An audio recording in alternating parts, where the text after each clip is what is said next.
बिस्मिल्लाहिर्रहमानिर्रहीम। अस्सलाम वालेकुम स्टूडेंट्स, आज हम नाइन्थ मैथ्स रिव्यू एक्सरसाइज 3 के फर्स्ट 2 क्वेश्चंस करेंगे इंशाल्लाह। क्वेश्चन नंबर 1 स्टार्ट करते हैं। इसमें कह रहे हैं the 4 options are given against each statement and circle the correct option. आपको हर स्टेटमेंट के आगे 4 ऑप्शंस दिए गए हैं, आपने उसमें से करेक्ट ऑप्शन को टिक करना है या एनसर्कल करना है। ठीक है, फर्स्ट एमसीक्यूज आपका है the set builder form of this set is. आपको एक सेट दिया गया और पूछा है कि इसकी सेट बिल्डर फॉर्म कौन सी होगी। ठीक है, तो हम इनको देखते हैं। ऑप्शन ए को पहले टेस्ट करके देखते हैं कि क्या ये करेक्ट है, फिर ऑप्शन बी पे आएंगे और फिर इसको सॉल्व करेंगे। तो सेट उन्होंने हमें ये दिया ऑप्शन ए, जो उसमें जो उन्होंने सेट बिल्डर नोटेशन दिया ना, वो क्या है, यहाँ पे मैं वो लिख रही हूँ। ऑप्शन ए में उन्होंने आपको बताया है कि x and x is equals to 1/n, n belongs to w। यहाँ पे वो कह रहे हैं x क्या होता है, जो x यहाँ पे लिखा है ना, ये और ये x सेट के एलिमेंट को बोलते हैं। ये भी x है, ये भी x है, ये भी x है, ये भी x है। वो कह रहे हैं कि इस सेट में अगर ऑप्शन ए करेक्ट हुई तो वो इसमें यहाँ पे कह रहे हैं कि इस सेट में x इक्वल है 1/n के। ये जो x है ना, ये भी x के 1/n के इक्वल है, ये भी 1/n है, ये भी 1/n है, ये भी 1/n। और n इसमें है क्या, n belongs to w। w क्या, होल नंबर्स का सेट। वो आपको पता है कि क्या होता है, 0 1 2 3, इस तरह के तमाम नंबर इसमें आ जाते हैं। ठीक है, तो हम चेक कर लेते हैं ये वाली n की वैल्यू। n की एक दफा वैल्यू 0 पुट करते हैं, एक दफा 1 2 करके देख लेते हैं क्या हमारे यही वाले वैल्यूज आ रही हैं, x की वैल्यूज यही आ रही हैं। अगर यही आ रही होंगी तो फिर यही ऑप्शन ए ही करेक्ट होगा। ठीक है, n की वैल्यू सबसे पहले हम 0 पुट करके देखते हैं। n अगर हम 0 पुट करें तो यहाँ पे हमारे पास x की वैल्यू क्या बन जाएगी, x is equals to 1/n है इसके मुताबिक। तो 1/n की वैल्यू हम सबसे पहले क्या पुट कर रहे हैं, 0।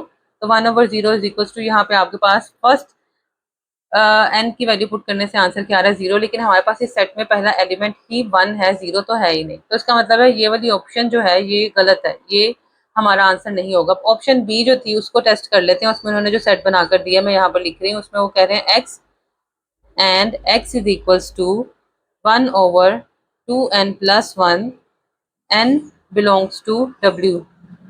इसमें अब उन्होंने आपसे कहा है कि यहाँ पे भी उन्होंने यही बात कही है कि n जो है वो किससे बिलोंग करता है, होल नंबर्स के सेट से। ये भी n है, ये भी n है, ये भी n है, ये भी n। तो आपको यहाँ पर वो क्या कह रहे हैं, x की वैल्यू वो कह रहे हैं इक्वल है 1/2n प्लस 1 के। यहाँ पे अब हम n की, ये जो x की वैल्यू उन्होंने बताई है ना, x का एक फॉर्मूला कह लो बताया, इसमें n की हम डिफरेंट वैल्यूज पुट करके देखेंगे। w हमें पता है ना क्या होता है, 0 1 2 सो ऑन। तो n की एक दफा वैल्यू ये पुट करेंगे, फिर ये वाली पुट करके देखते हैं, फिर ये वाली पुट करके देखते हैं, और फिर देखेंगे अगर हमारी यही वैल्यूज आ रही हैं बार बार तो इसका मतलब है हमारा ये वाला ऑप्शन भी करेक्ट होगा। ठीक है, हम सबसे पहले n की वैल्यू 0 पुट करके देखते हैं। किसमें, इस फॉर्मूला में। फॉर्मूला क्या है, उन्होंने x का बताया हुआ हमें, x is equals to 1/2n plus 1। यहाँ पे n की वैल्यू हम क्या पुट कर रहे हैं, 0। यहाँ पे ये बन जाएगा 1/2 प्लस 1 इज इक्वल्स टू 1/2, 0 से मल्टीप्लाई होकर 0 हो जाएगा, प्लस 1, 1/1 रह जाएगा। यहाँ पे 1/1 1 के इक्वल होता है। तो ये आपके पास फर्स्ट एलिमेंट क्या आ गया है, इस सेट का 1 आ गया। तो इस सेट में भी, गिवन सेट में भी हमारा पहला एलिमेंट 1 ही था। तो मे बी ये ऑप्शन करेक्ट हो। हम इसको मजीद टेस्ट करेंगे। n की वैल्यू हमने पहले क्या पुट किया, 0। अब हम n की वैल्यू 1 पुट करके देखेंगे। n इज इक्वल्स टू 1 अगर हो तो हमारे पास x की वैल्यू क्या आ रही है, x is equals to 1/2n plus 1। यहाँ पे अब हम n की वैल्यू क्या पुट करेंगे, 1। 1/2 1 प्लस 1 इज इक्वल्स टू 1/2, 1 से मल्टीप्लाई होकर 2 हो जाएगा, प्लस 1 साथ ऐसे ही आ जाएगा, इज इक्वल्स टू 1/3। तो नेक्स्ट एलिमेंट हमारे पास क्या आ रहा है, 1/3। इस सेट में नेक्स्ट एलिमेंट क्या था, 1/3 ही है। तो बहुत हद तक पॉसिबल है कि ये हम सही डायरेक्शन में जा रहे हैं, यही होगा इसका आंसर। इसको एक बार फिर से टेस्ट कर लेते हैं n 2 पुट करके। ठीक है, n अगर हम 2 पुट करें इसमें तो ये क्या आएगा, x/2n plus 1 is equal to, n की वैल्यू क्या पुट करेंगे, 2। 1/2 2 प्लस 1 इज इक्वल टू 1/2, 2 से मल्टीप्लाई होकर 4 हो जाएगा, 4 plus 1 is equal to 1/4 plus 1 5। तो नेक्स्ट एलिमेंट हमारे पास इस फॉर्मूला को इस्तेमाल करते हुए, n की वैल्यूज ये पुट करते हुए क्या आ रहा है, 1/5। तो इसमें भी नेक्स्ट एलिमेंट 1/5 ही था। हमने n की 3 वैल्यूज पुट की, 0 1 और 2। तो हमारे पास ये और ये एलिमेंट आ गए। अगर हम n की वैल्यू 3 पुट करेंगे तो यही एलिमेंट आएगा, यही वैल्यू आएगी। इसका मतलब है कि हमारा ऑप्शन बी जो है ये करेक्ट है। इस सेट की सेट बिल्डर फॉर्म ये होगी। ठीक है, आपके पास यहाँ पे बुक में ये ऑप्शन बी जो है ये करेक्ट है, इसको हम टिक कर देंगे या अनसर्कल कर दो, आपकी मर्जी है। अब नेक्स्ट एमसीक्यूज में वो कह रहे हैं if set A is equals to empty set, set A empty है, इसमें कोई एलिमेंट नहीं है, then power set of A is, आपने ए का पावर सेट फाइंड करना है। आपके पास सेट ए वो क्या कह रहे हैं ये है, तो ऐसा हो तो उसका वो पूछ रहे हैं पावर सेट बताएं। अगर सेट ए में कोई एलिमेंट है ही नहीं तो हमारे पास पावर सेट क्या आएगा, ये आ जाएगा। इसी को एम्प्टीनेस को, इसी चीज को हम यहाँ पर शो करवाएंगे, ठीक है, ये हमारे पास इसका पावर सेट बन जाएगा। तो ये ऑप्शन हमारे पास कौन सी है, गिवन ऑप्शन में से ये ऑप्शन है सी ऑप्शन, ठीक है, तो ये आंसर होगा इसका। थर्ड एमसीक्यू में पूछ रहे हैं if U set is this, A is this and B is this, then find value of U minus A intersection B. आपने इसकी वैल्यू फाइंड करनी है इन तीन सेट्स को इस्तेमाल करते हुए। चलिए करते हैं इसको भी। तो आपको यू सेट ये दिया गया है, ए और बी ये आपसे ये पूछा जा रहा है, ठीक है, U minus A intersection B. सबसे पहले हम हमेशा ब्रैकेट को सॉल्व करते हैं, ब्रैकेट के अंदर जो बताया गया यहाँ पे लिखा हुआ है इंटरसेक्शन बी, सबसे पहले इसकी वैल्यू फाइंड करेंगे। A intersection B is equals to, A set लिखे यहाँ पे 1 2 और 3, इंटरसेक्शन बी सेट 3 4 5। तो इंटरसेक्शन में आपको पता है कि क्या करते हैं, दोनों सेट्स में जो कॉमन एलिमेंट होता है, सेम एलिमेंट होता है, उसको लिख लेते हैं। 1 इसमें है, इसमें नहीं है, 2 इसमें है, इसमें नहीं है, 3 इसमें भी है और इसमें भी है, तो 3 ही इनका वाहिद कॉमन एलिमेंट है। तो इसका आंसर क्या आ जाएगा, हमारे पास 3 आ जाएगा। ए इंटरसेक्शन बी क्या है, 3 होगा इसका आंसर। अब वो आपसे पूछे हैं U minus A intersection B करें, यानी यू में से ए इंटरसेक्शन बी को निकाल दें।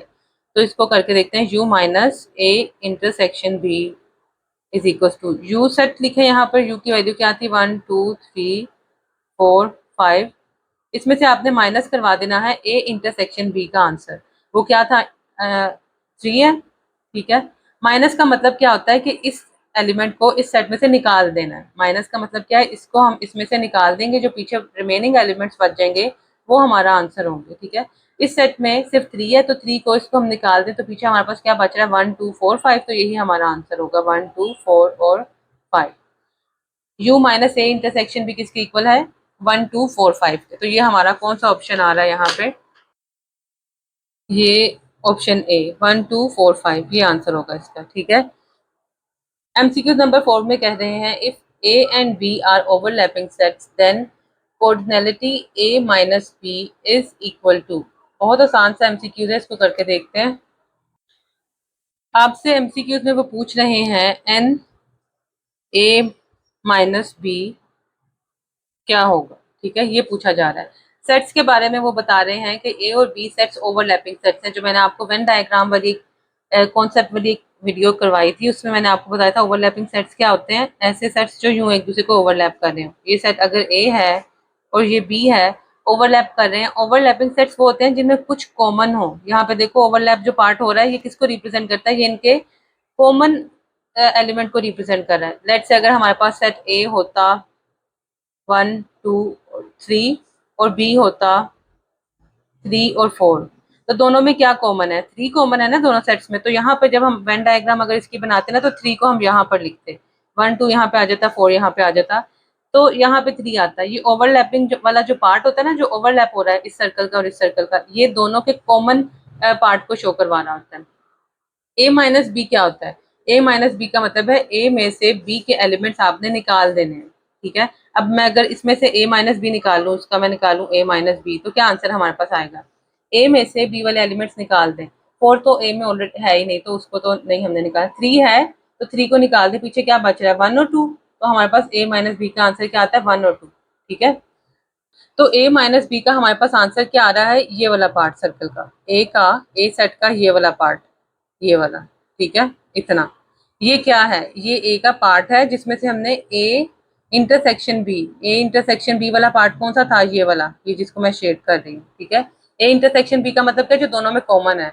इस पार्ट को निकाल के जो ए बच रहा है ना, वो आंसर आ रहा है। यानी हमारे पास ए माइनस बी का आंसर क्या होगा, ए माइनस बी का आंसर होगा ए में से माइनस करवा दें ए इंटरसेक्शन बी को, तो जो वैल्यू बचेगी ना, वो हमारे पास ए माइनस बी का आंसर होगा। क्या मैंने आपको बताया, ए सेट में से, इस पूरे ए सेट में से माइनस करवा दें ए इंटरसेक्शन बी वाले पार्ट को। ए इंटरसेक्शन बी वाला पार्ट कौन सा है, ये वाला जो शेड किया हमने, इसको निकाल दे तो जो बाकी पीछे पार्ट बच रहा है वो हमारा a माइनस बी वाला पार्ट है, ठीक है। तो a माइनस बी किसके इक्वल आ रहा है, इसके इक्वल आ रहा है। ये हमारे ऑप्शंस में कौन सा ऑप्शन है, गिवन ऑप्शंस में 4 जो ऑप्शंस है हमारे पास, उसमें ये डी वाला आंसर है इसका, ठीक है। तो इसका आंसर डी होगा। एमसीक्यू नंबर 5 में कह रहे हैं if a is subset of b and b minus a is not empty then cardinality b minus a is equal to. इसका क्या मतलब है, इसको हम सॉल्व करके देखते हैं। क्वेश्चन में वो आपसे क्या रहे हैं। एमसीक्यू नंबर 5 में वो कह रहे हैं कि a is subset of b। इस बात को अगर हम वेन डायग्राम के थ्रू देखें ना तो हम इसको यूं कुछ बनाते होते हैं। मैंने आपको अगेन ये वाला सबसेट वाली चीज करवाई थी, जो मैंने वेन डायग्राम की अलग से वीडियो बनाई है ना कॉन्सेप्ट की, उसमें मैंने बताया था अगर सबसेट हो तो क्या होता है। A is subset of B, subset का मतलब क्या है कि ये सेट बी जो है ये बड़ा है, ठीक है।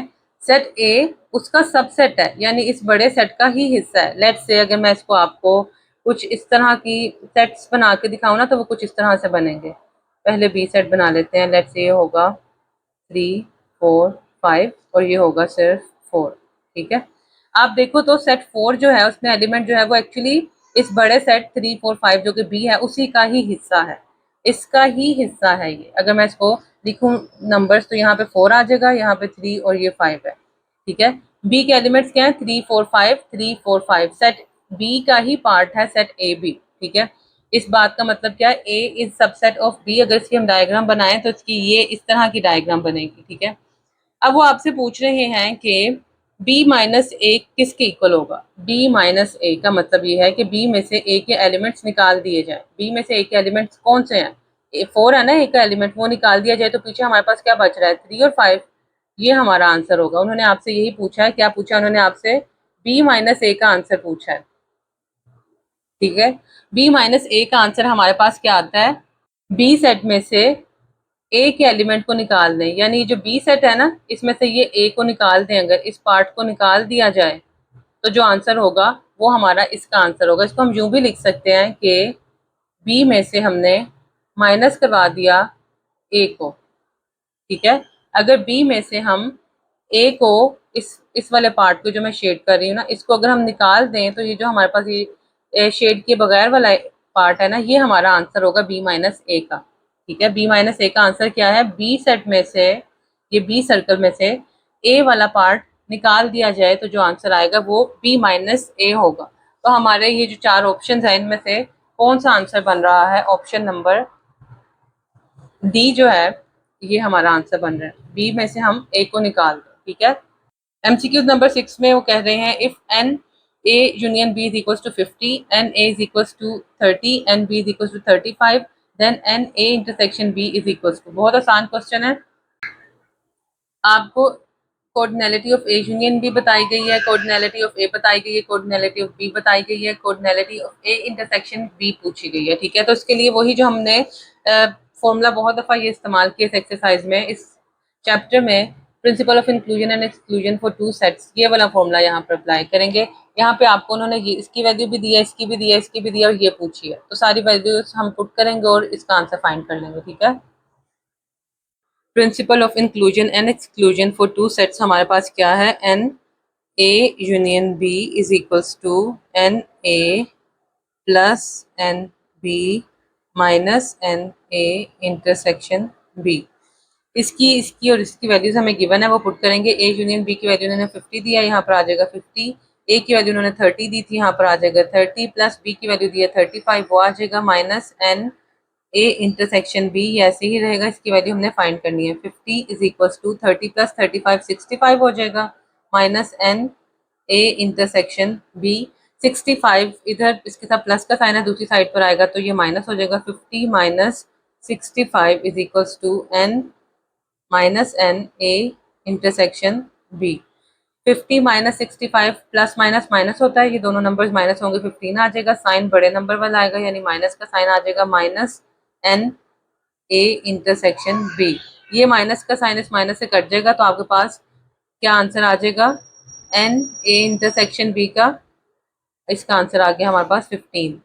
तो ये हमारा आंसर होगा। ऑप्शंस जो गिवन है उनमें 15 आपने ढूंढना है कि वो कहाँ पर लिखा है। जो हमारे पास ऑप्शंस हैं इसमें 15 ही है, बी ऑप्शन, ठीक है। एमसीक्यूज नंबर 7 में कह रहे हैं if A is equal to this, B is this, then Cartesian product of A and B contains exactly elements. Product हमने देखा था कि दो सेट्स का प्रोडक्ट कैसे फाइंड करते हैं, ये आपको पता है जब हमने फंक्शंस कर रहे थे रिलेशन वाला, यानी सिर्फ जो लास्ट एक्सरसाइज है इस चैप्टर की उसमें किया था। कार्टियन प्रोडक्ट ऑफ ए बी का क्या मतलब है, ए मल्टीप्लाई बी, ठीक है। तो हमने देखा था कि प्रोडक्ट कैसे बनाते हैं। लेकिन अगर आप प्रोडक्ट बनाए बगैर ये बताना चाहते हो कि प्रोडक्ट कार्टियन प्रोडक्ट में कितने टोटल एलिमेंट्स आएंगे, तो उसका तरीका ये है कि आपने ए के एलिमेंट्स काउंट करने हैं, कितने हैं 1 2 3 4, यहाँ पे इतना 4 मल्टीप्लाई बी के एलिमेंट्स कितने हैं 1 2 3 3, 4 मल्टीप्लाई बाय 3 12, तो आपके पास इसका आंसर क्या आ जाएगा 12, ठीक है। तो हमारे पास यहाँ पे 12 किस ऑप्शन में गिवन है, ये ऑप्शन नंबर बी, ये आंसर है हमारा।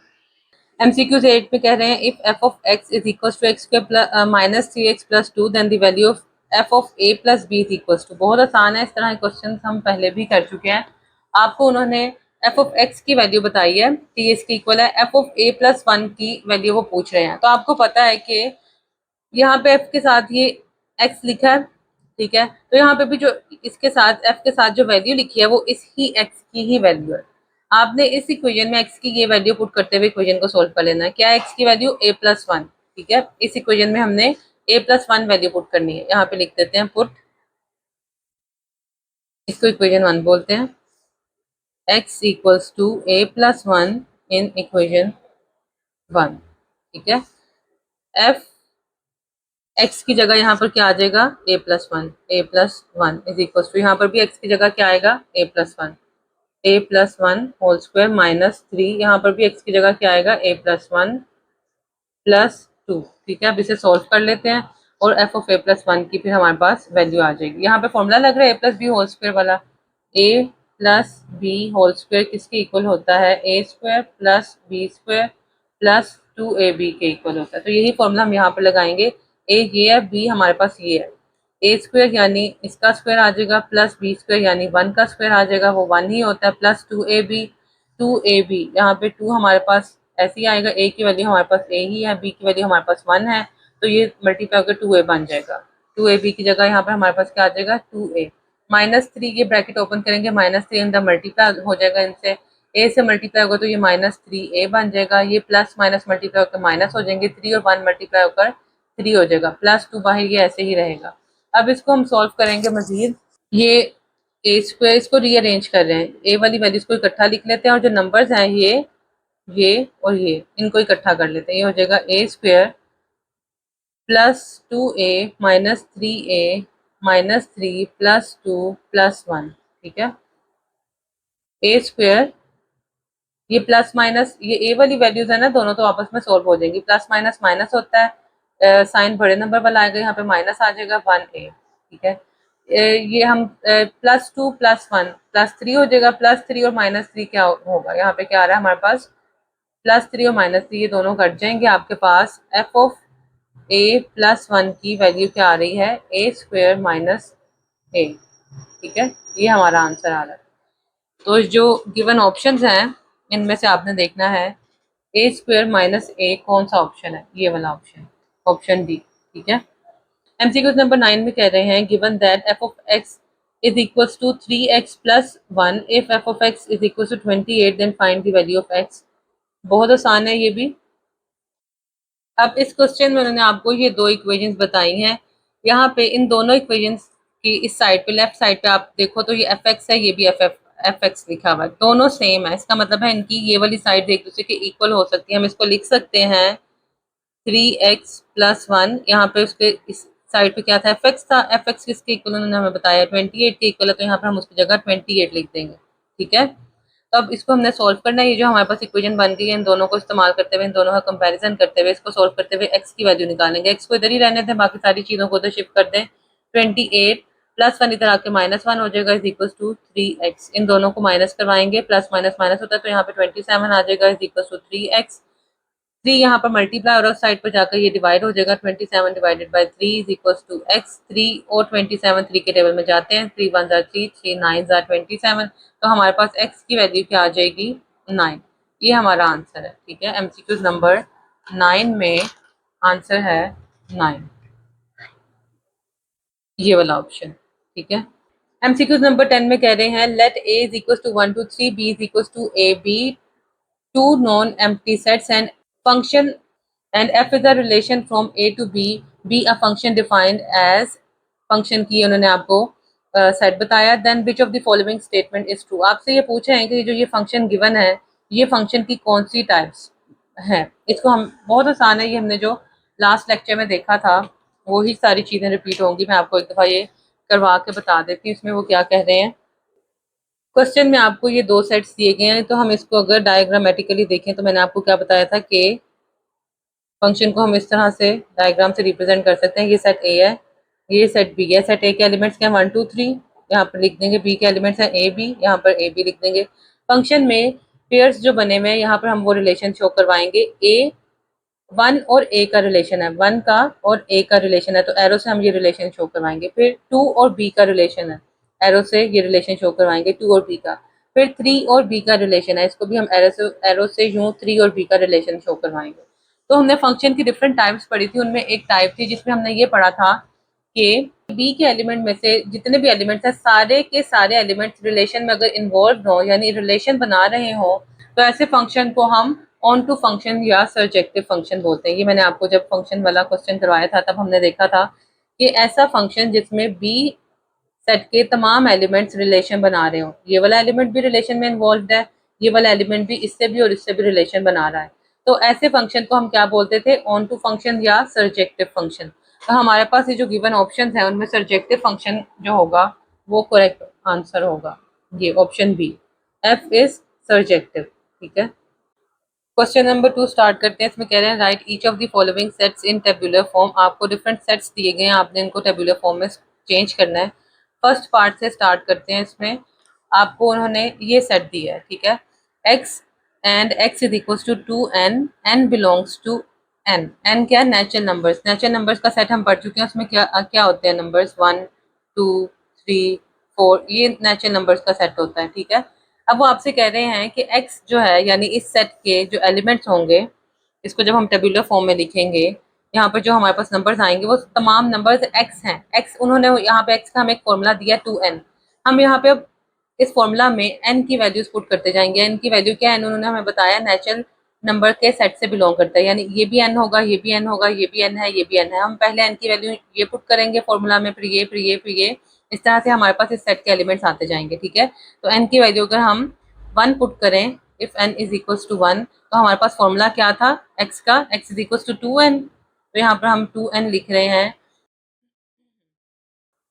n की वैल्यू हमने यहाँ पर 1 पुट करनी है, तो ये किसके इक्वल हो जाएगा? 2 के इक्वल हो जाएगा। पहले हमारे पास इस सेट की एलिमेंट क्या आ जाएगा? 2 आ जाएगा। अब हम n की वैल्यू अगर यहाँ पे अगली क्या है? n की वैल्यू 2 है ना, तो यहाँ पे n की वैल्यू हम 2 पुट करते हैं। 2n इज इक्वल टू 2, यहाँ पे n की वैल्यू क्या पुट कर देंगे? 2।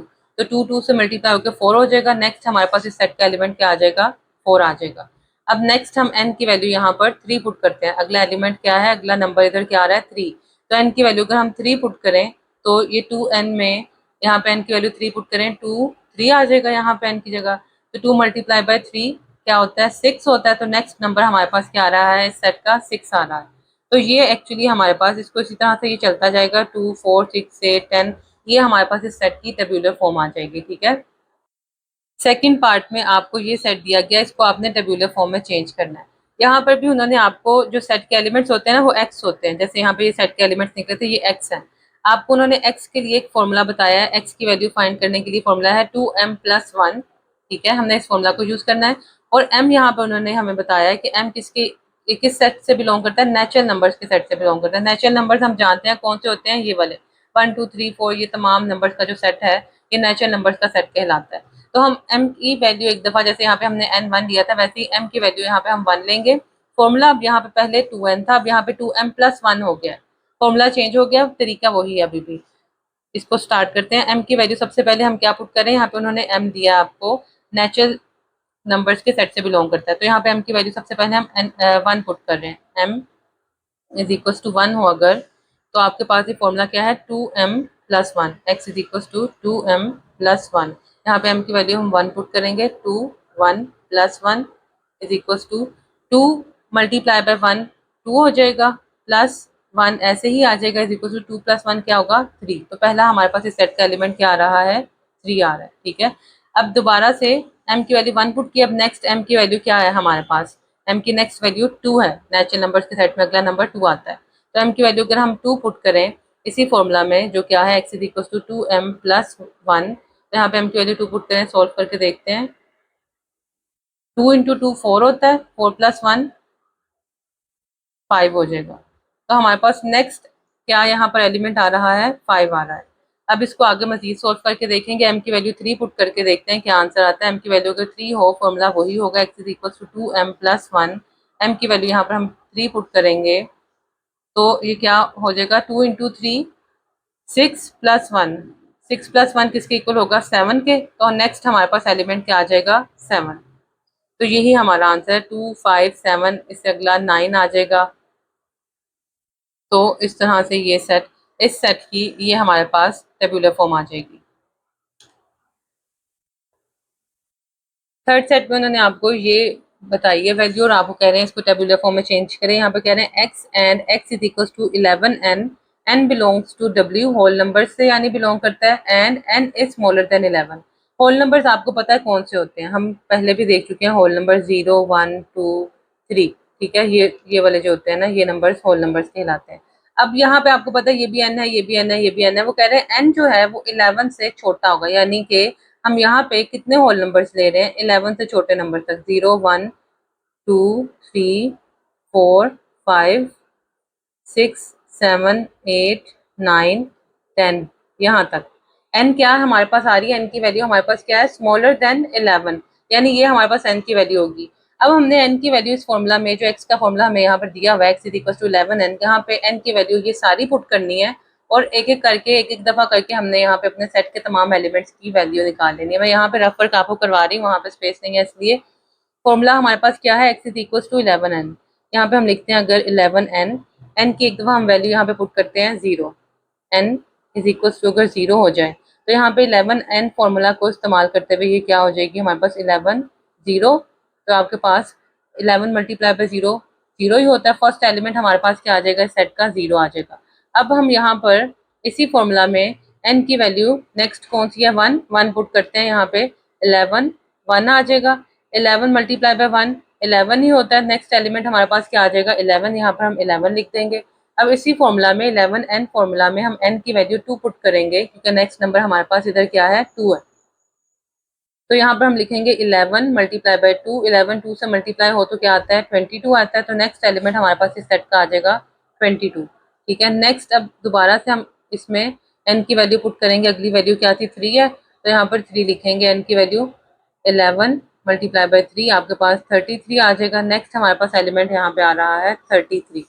फिर से इसी फॉर्मूला में 11n फॉर्मूला में हम n की वैल्यू अगली क्या है, अगला नंबर 4 है, 4 पुट करेंगे, n इज इक्वल टू 4 हो अगर, तो हमारे पास क्या वैल्यू बन जाएगी, ये 11 multiply by 4 which is equal to 44, ठीक है। तो आपके पास अगला एलिमेंट क्या आ रहा है, 44, यहाँ पे हम लिख देंगे 44। नेक्स्ट हमारे पास 11n फॉर्मूला में n की वैल्यू अगर हम, नेक्स्ट कौन सी वैल्यू आ रही है, 5 आ रही है, n इज इक्वल टू 5, तो 11 मल्टीप्लाई बाय 5 हमारे पास क्या आ जाएगा, 55 आ जाएगा, ठीक है। तो 55 हमारा नेक्स्ट एलिमेंट होगा, यहाँ पे हम लिख देंगे 55। नेक्स्ट अब आपने n इसी वाले फॉर्मूला में n की वैल्यू कौन सी पुट करनी है, 5 से अगला नंबर क्या है, 6, n is equal to 6 put करेंगे, तो 11 मल्टीप्लाई बाय 6 हमारे पास क्या आ जाएगा, 66 आ जाएगा। तो अगला एलिमेंट हमारे पास सेट का क्या आ रहा है, 66 आएगा। अब इससे अगला एलिमेंट हमने तब तक करते जाना है, यहाँ 10 तक हमने इसको सॉल्व करते जाना है, ठीक है। इससे अगला n की वैल्यू क्या हम लेंगे, 7 लेंगे, 11n फॉर्मूला में आपने n की वैल्यू अब 7 पुट कर देनी है, तो 11 मल्टीप्लाई बाय 7 क्या हो जाएगा, 77। तो हमारे पास अगला एलिमेंट क्या आ गया, 77, यहाँ पर लिख देंगे 77, ठीक है। अब नेक्स्ट हमने फिर से इसी फॉर्मूला में 11n फॉर्मूला में n की अगली वैल्यू क्या थी, 8 है, 8 पुट कर देंगे, 8 is equal to n is equal to 8 हो अगर, तो 11 मल्टीप्लाई बाय 8 हमारे पास क्या आ जाता है 88। तो अगली आपके पास इस सेट में क्या वैल्यू आ रही है 88। अब दोबारा से हम उससे अगली n की अगली वैल्यू क्या 9 है, 9 यहाँ पे पुट करेंगे 11n, n की वैल्यू अगर हमारे पास 9 हो तो ये क्या बन जाएगा 11 multiply by 9 which is equal to 99। ठीक है, तो अगली आपके पास इस सेट की वैल्यू क्या आ रही है 99। अब नेक्स्ट हमारे पास आखिरी n की वैल्यू क्या रह गई है 10। इसे पुट करते हैं इसी फॉर्मूला में 11n हो अगर, और हम यहाँ पे n की वैल्यू अगर 10 पुट करें 11n में, 11 n की जगह हम यहाँ पर लिख देंगे 10, 11 10 से मल्टीप्लाई होगा तो आंसर आएगा 110। तो नेक्स्ट हमारे पास इस सेट का एलिमेंट क्या होगा 110। तो ये आपके पास इस सेट की टेबुलर फॉर्म आ जाएगी। ठीक है, पार्ट 4 में वो आपसे कह रहे हैं x such that X belong to E किसे कहते हैं इवन नंबर्स को, जैसे 2 4 6 8 10, वो तमाम नंबर्स जो 2 के टेबल में जाते हैं। ठीक है, आगे वो कह रहे हैं and x is greater than 4 and smaller than 6। इस साइन का मतलब क्या है, ये जहाँ पे जिसकी तरफ क्लोज होता है ना उसका मतलब है वो छोटा है, जिसकी तरफ ओपन माउथ होता है उसका मतलब वो बड़ा है। वो कह रहे हैं 6 इज ग्रेटर देन एक्स, या फिर ये भी हम इसे कहेंगे कि एक्स इज स्मॉलर देन 6। ठीक है, वो आपसे कह रहे हैं कि इस सेट के जो एलिमेंट्स हैं उसमें इवन नंबर्स आएंगे। कौन से इवन नंबर, 4 से बड़े और 6 से छोटे। 4 से बड़े और 6 से छोटे इवन नंबर कोई है ही नहीं, इन दोनों के बीच में कोई इवन नंबर आता ही नहीं है। तो हमारा आंसर क्या होगा एम्प्टी सेट। इसको आप यूं भी लिख सकते हो और यूं भी हम लिख सकते हैं। ठीक है, इसी तरह से क्वेश्चन 5 में कह रहे हैं x such that x belongs to O. O किसे कहते हैं ओड नंबर्स को। ओड नंबर्स को कौन से होते हैं, ऑड इंटीजर्स में हमारे पास आ जाते हैं +-1, +-3, +-5, +-7 एंड सो ऑन। ठीक है, बिल्कुल इवन नंबर के ऑपोजिट, यानी वो तमाम नंबर्स जो 2 के टेबल में नहीं जाते, 1 3 5 7 ये 2 के टेबल में नहीं जाते, ये सारे ऑड नंबर्स में आएंगे। तो वो आपसे कह रहे हैं कि जो ये सेट है हमारे पास, इसमें जो एलिमेंट्स हैं वो ऑड नंबर्स हैं। और कौन से हैं ऑड नंबर्स, एक्स जो है वो आपको कह रहे हैं कि 5 से बड़ा होगा और 7 से छोटा होगा। ये इसकी तरफ एक्स की तरफ माउथ क्लोज है ना ये वाला, इसका मतलब है एक्स छोटा है 5 से। अब यहाँ पे एक्स की तरफ माउथ ओपन है, इसका मतलब एक्स बड़ा है किससे 5 से। तो 5 और 7, 5 से बड़ा 7 से छोटा, बीच में कोई नंबर है ही नहीं 5 और 7 के। ठीक है, तो हमारे पास यहाँ पर फिर से अगेन एम्प्टी सेट आंसर आ जाएगा। इसको आप यूं भी लिख सकते हो और ये 5 का साइन भी डाल सकते हो। ठीक है, क्वेश्चन नंबर 6 में आपको कह रहे हैं x such that x belongs to Q and x square is equals to 2। Q क्या है, ये हमने जब चैप्टर स्टार्ट किया था उसके स्टार्ट भी हमने देखा था। क्यू क्या होता है, set of all rational numbers. Rational numbers वो तमाम नंबर्स होते हैं जिनको हम पी बाई क्यू की फॉर्म में लिख सकते हैं। ठीक है, वो आपको कह रहे हैं कि इस सेट के एलिमेंट्स जो हैं वो रैशनल नंबर से बिलोंग करते हैं। ठीक है, और रैशनल नंबर में उन्होंने आपको सेट की वैल्यू के लिए ये फॉर्मूला बताया है x square is equal to 2। आपने इधर से एक्स की वैल्यू निकालनी है जो इस सेट का एलिमेंट होगा, x square is equal to 2। X की वैल्यू निकालने के लिए हम क्या करेंगे, बोथ साइड्स का अंडर रूट ले लेंगे, क्योंकि हमें स्क्वायर खत्म करवाना है ना, तो स्क्वायर खत्म हो जाएगा। एक्स की वैल्यू आपके पास यहाँ पर आ रही है √2। √2 जो है वो रैशनल नंबर यानी क्यू नहीं है। √2 रैशनल नंबर नहीं है। कोई भी ऐसा अंडर रूट वाला नंबर जिसको अगर हम अंडर रूट लें तो आंसर हमारे पास पॉइंट्स में आए, जैसे यहाँ पे अगर हम √2 निकालते हैं आंसर हमारे पास पॉइंट्स में आ रहा है। कोई भी ऐसा अंडर रूट वाला नंबर जिसमें उसको सॉल्व करने से आंसर पॉइंट्स में आता है वो रैशनल नंबर नहीं होता, बल्कि वो इरेशनल नंबर होता है। ठीक है, रैशनल नंबर कौन से हो सकते हैं, जैसे कि 4 है, √4 रैशनल हो सकता है, √9 भी रैशनल हो सकता है, √16 भी रैशनल हो सकता है। क्यों, क्योंकि इसको सॉल्व करेंगे तो 2 आ जाएगा। पॉइंट्स में आंसर नहीं आ रहा, डायरेक्ट सिंपल एक पूरा होल नंबर आ रहा है हमारे पास। इसको भी सॉल्व करने से हमारे पास आंसर 3 आ जाएगा, इसको सॉल्व करने से हमारे पास आंसर 4 आ जाएगा। तो ये भी रैशनल नंबर कहलाएगा, ये भी रैशनल कहलाएगा, ये भी रैशनल कहलाएगा। लेकिन जब हम √2 का आंसर निकाल रहे हैं तो 1.4 समथिंग लंबा सा आंसर आ रहा है, इसका मतलब है ये रैशनल नंबर नहीं है। ठीक है, ये एक इरेशनल नंबर है। तो क्वेश्चन में उन्होंने हमें कहा था कि x बिलोंग करता है रैशनल नंबर से, लेकिन हमारा आंसर जो आ रहा है वो एक इरेशनल नंबर आ रहा है। इसका मतलब है हमारा आंसर जो होगा वो एक एम्प्टी सेट होगा। ठीक है, इसको आप जैसे मैंने पहले बताया यूं भी हम लिख सकते हैं। नेक्स्ट हमारे क्वेश्चन में वो कह रहे हैं सेट उन्होंने दिया है x such that x belongs to q and x is equals to -x। यहाँ पर फिर से वो कह रहे हैं कि x किससे बिलोंग करता है, रैशनल नंबर से। q किसे रिप्रेजेंट करता है, रैशनल नंबर्स को। और वो कह रहे हैं x is equal to minus x है। क्या x is equal to minus x, अब लेट से हम कह लेते हैं x1 है, तो क्या यहाँ पे x is equal to minus x का मतलब ये है, x is equal to minus x का मतलब है 1 इज इक्वल टू -1 या 2 इज इक्वल टू -2 या 3 इज इक्वल टू -3। तो क्या ये चीज दुरुस्त है, क्या 1 -1 के इक्वल है या 2 -2 के इक्वल होता है, 3 -3 के इक्वल होता है? नहीं, ये इसके इक्वल नहीं है। 1 -1 के इक्वल नहीं है, 2 -2 के इक्वल नहीं है, 3 -3 के इक्वल नहीं है। तो ये हमारे नंबर्स तो इसमें नहीं आएंगे। वो वाहिद नंबर जिसको हम इस तरह से लिख सकते हैं वो जीरो है। जीरो को हम यूं लिख सकते हैं, zero is equal to -0। Zero के साथ वैसे कभी भी कोई साइन नहीं लगाया जाता, ना ही प्लस का साइन लगाते हैं, ना ही माइनस का साइन लगाते हैं। इसी वजह से हम जीरो को इसके साथ आप कुछ भी लिख दो, इस तरह से कर दो, इस तरह से, ये एक ही बात है। जीरो प्लस हो या माइनस में हो, जीरो ही होता है। तो आप इसको इसको हम इन दोनों को इक्वल कह सकते हैं, यानी यहाँ पे x is equal to minus x, ये वाली कंडीशन को सिर्फ और सिर्फ जो नंबर पूरा करता है वो जीरो है।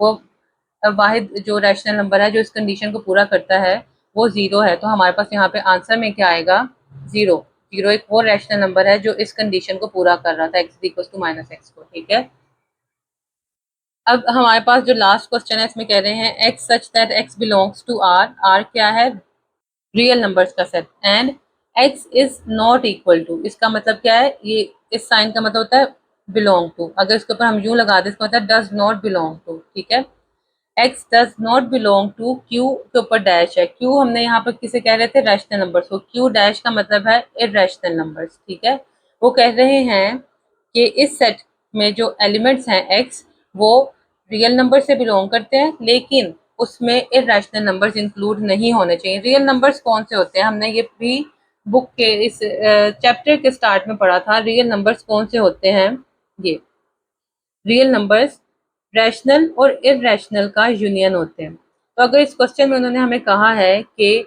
इस सेट में इरेशनल नंबर्स नहीं होंगे, तो हम इन इरेशनल नंबर्स को इसको निकाल दें, तो पीछे हमारे पास क्या बच रहा है, रैशनल नंबर्स बच रहे हैं ना। तो इसका मतलब है इस सेट का हमारा आंसर क्या होगा, रैशनल नंबर्स होंगे।